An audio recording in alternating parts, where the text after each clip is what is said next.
Kenalin, nama aku Rani dari Gizi Masyarakat IPB 56. Nah, jadi di sini aku udah bareng dua orang temen aku nih, ada Dini dan ada Feni. Nah, jadi di sini kami mau ngapain? Jadi di sini kami cuma mau berbincang-bincang mengenai 10 pesan umum gizi seimbang nih. Jadi sebelumnya aku mau tanya nih ke kalian berdua. Kalian tahu nggak sih kalau mungkin slogan yang udah kita tahu dari SD tentang 4 sehat 5 sempurna, ternyata itu udah nggak relevan di masyarakat, lalu diubah menjadi 10 pesan gizi seimbang nih. Tahu nggak? Aku belum tahu sih. Belum. Nah kan, emang banyak sih kenyataannya kalau maksudnya pesan gizi seimbang nih belum berlaku di masyarakat umum, maksudnya belum diketahui oleh banyak orang. Nah, jadi mungkin aku mau jelasin aja ya sekalian buat kalian juga. Nah, jadi pedoman awal gizi itu kan 4 sehat 5 sempurna. Itu berlaku sejak tahun 1950 dan berlanjut sampai 1995. Nah, dari tahun 1995 sampai 2013 berlaku 13 pesan pedoman umum gizi seimbang. Nah, dari 2013 sampai sekarang berlaku 10 pesan gizi seimbang, 10 pesan umum gizi seimbang. Nah, yang 10 pesan umum gizi seimbang ini apa aja sih? Nah, yang pertama, selalu syukuri dan nikmati keanekaragaman makanan. Nah, kalian kalau makan selalu berdoa dulu kan? Ya pastilah. Nah, jadi emang kita harus selalu mensyukuri apapun yang kita bisa makan. Mau itu kita suka ataupun gak suka, kita harus selalu berdoa lah sebelum makan, ya setidaknya baca bismillah. Nah, yang kedua, selalu membiasakan konsumsi sayur dan cukup buah-buahan. Gitu. Kalau misalnya aku nggak suka sayur, Kalau kita nggak suka sayur, kita bisa melebihkannya di buah-buahan yang kita konsumsi. Atau misalnya kalian nggak suka sayur, kalian bisa mengakalinya, misalnya dengan membuatnya menjadi salad atau jus yang bisa kita konsumsi lebih baik nih daripada rasa pahit yang ada di sayur. Nah, yang ketiga, selalu membiasakan konsumsi lauk pauk yang mengandung protein tinggi. kalau lauk pauk itu kan contohnya ikan. Ya, Selain ikan ada nggak yang mengandung protein tinggi. Iya. Nah, selain ikan yang mengandung protein tinggi, mungkin kita bisa mengkonsumsi daging, tahu, tempe, telur, gitu. Jadi nggak selalu ikan. Nah, yang keempat maksudnya. Yang keempat, selalu membiasakan mengkonsumsi aneka ragam makanan pokok.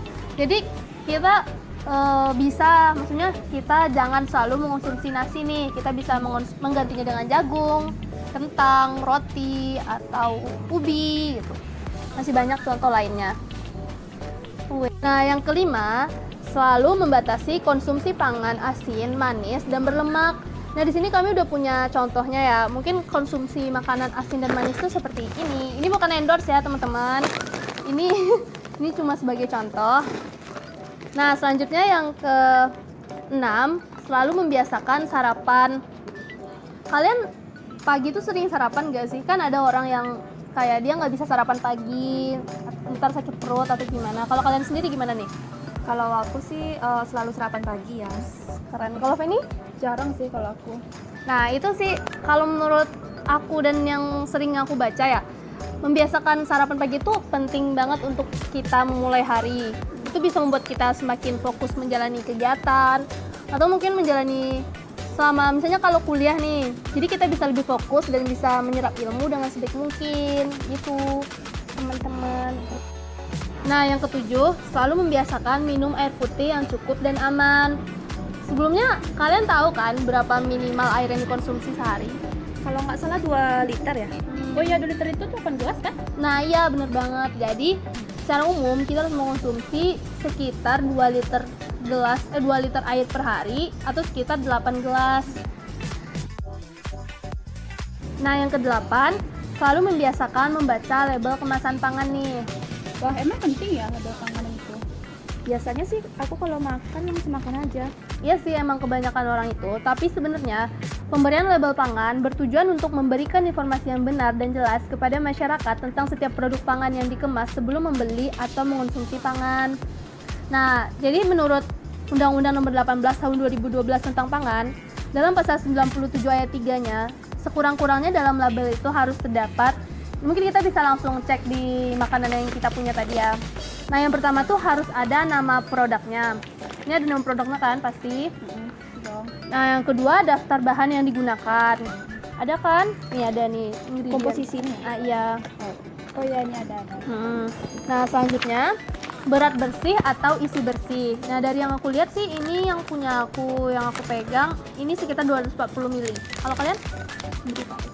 68 gram. Itu ada kan? 60 gram.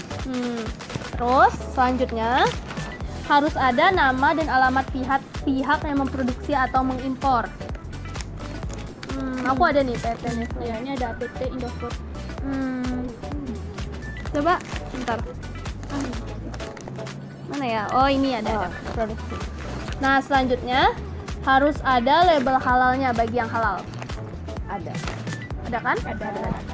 Nah, selanjutnya harus ada tanggal dan kode produksinya. Nih, biasanya di dekat kadaluarsa. Iya, ini di belakangnya. Nah, selanjutnya harus ada nomor izin edar bagi pangan olahan. Nih, kalau di contoh aku ini nih.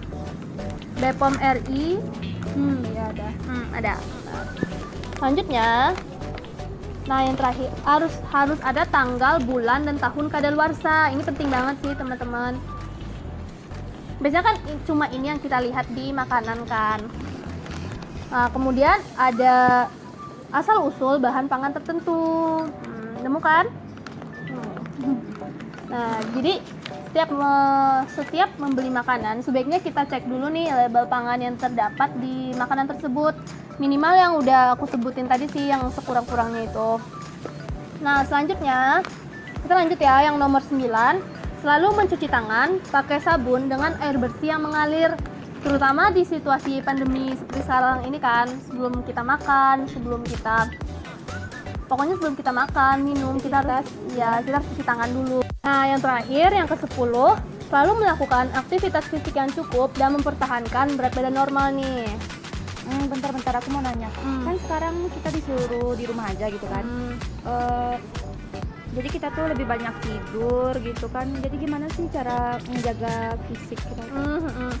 Mungkin banyak yang berpikiran gitu juga kan. Kalau situasi pandemi ini kita kayak nggak bisa olahraga di luar, jadi mau olahraga apa di rumah gitu kan. Mungkin kita bisa olahraga ringan di rumah nih, seperti kita push up atau kita sit up, yang olahraga ringan yang bisa kita lakukan di rumah. Atau sebenarnya dari yang 10 pesan umum gizi seimbang ini, melakukan aktivitas fisik yang cukup dan mempertahankan berat badan normal kan. Nah, aktivitas fisik yang bisa dilakukan itu nggak cuma olahraga. Kita bisa kayak membersihkan rumah, kayak menyapu, mengepel, itu tuh juga termasuk aktivitas fisik nih. Nah, gimana teman-teman? Udah lumayan tahu kan 10 pesan umum gizi seimbang? Atau mungkin masih ada yang dibingungin nggak dari ke-10 ini? Sudah jelas semuanya. Nah, jadi mungkin ini bisa kita bantu share ke orang-orang yang biasanya kan kurang tahu nih informasi ini gitu ya. Nah, jadi sekian mungkin bincang-bincang kami hari ini. Terima kasih atas perhatiannya. Sekian dari kami. Assalamualaikum, dadah.